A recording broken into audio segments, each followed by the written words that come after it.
Those eggs were a lie, Steven. A lie!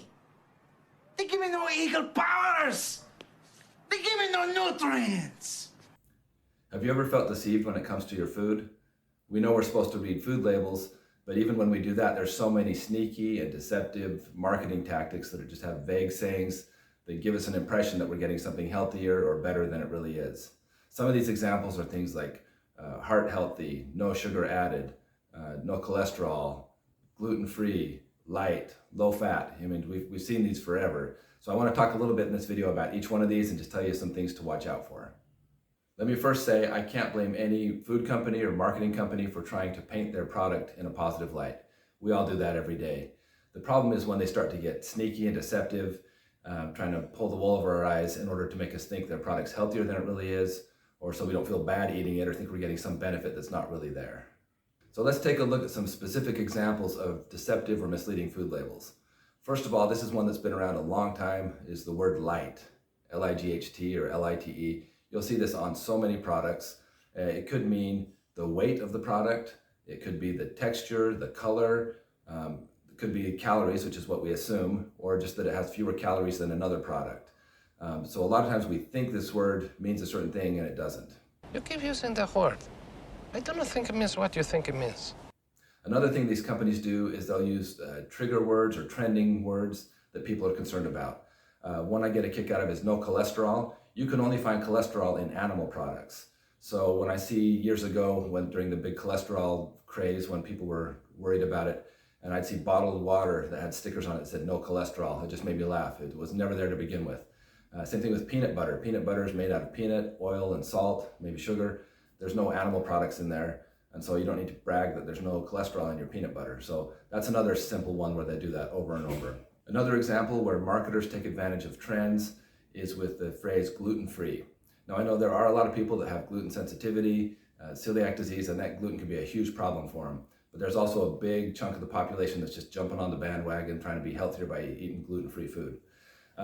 Just remember, just because it says gluten-free on it doesn't mean it's healthy. Oreos, French fries, potato chips, ice cream are gluten-free. So again, just don't make those assumptions when you see something that's gluten-free. Oh, hey, that's healthy for you. Another one I love is all natural. There's no regulated definition for this.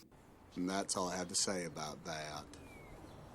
Another one you'll see a lot of is no sugar added. And we make the assumption, hey, there's no sugar in here. What that means is after they took the original product in there, they didn't add additional sugar. So there's still probably plenty of sugar even though it says no sugar added. Another one is made with whole grains or multigrain.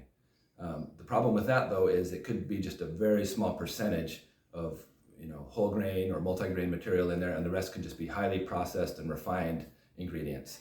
So again, that's the trick, is just they're deceiving how much of it is that. If you're looking for whole wheat bread, you got to find something that says 100% whole wheat.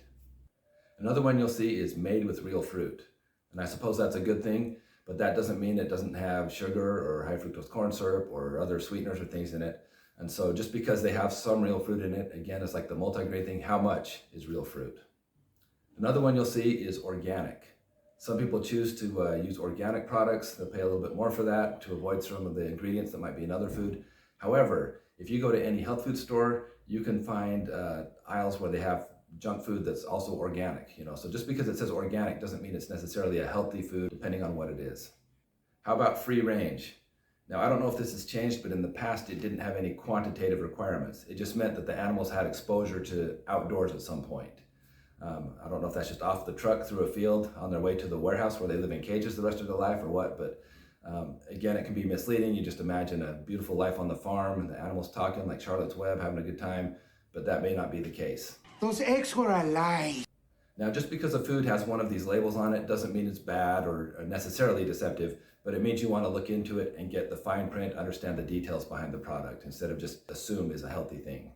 Now, one of the very most important things to watch for on a label, and I've said this so many times before, is the serving size. Serving sizes are typically so much smaller than you would expect. It's just not an intuitive thing, like a bowl of ice cream. No, it's a half a cup of ice cream. No one does that. So if you're not going to look at the serving size and you're only going to look at the calories on a package, you might as well times it by 3 or 4 at least, because that's more likely what it's going to be when you see what a real serving size is. So my purpose of this video is just to help you understand that there's a lot of deception out there. Don't let marketers or food companies sway you with deceptive or vague or misleading claims on their food. You want to look in and get the fine details and understand what you're in for. If you decide to eat unhealthy stuff, it's your choice. But the problem is when you're getting duped and you think, oh, this is good for me, this is healthy, and it's just a deceptive label. That's what bothers me. Now, I've been pointing the finger at these companies that do this, but at the same time, we do it in our social media. We always put ourselves paint ourselves in the best light, edit pictures, do all kinds of stuff to look better than we really are. You do it in your work. You know, when you have a resume, say you were a garbage man, nothing wrong with that. But when you're on your resume, rather than saying I was a garbage man, you'd say I was a city sanitation engineer. It creates a totally different picture to someone reading that. So again, I'm not trying to bash these companies, but I'm just trying to bring awareness, and don't make these assumptions when you see these labels that, oh, this is healthy, this is good for me. So hopefully if you read labels carefully, you'll be more enlightened, you'll have a better understanding of what's actually in a product, and you'll be like me, pretty much miserable because everything you read you realize isn't as healthy as you thought it was. Thanks for tuning in, and stay tuned for more videos.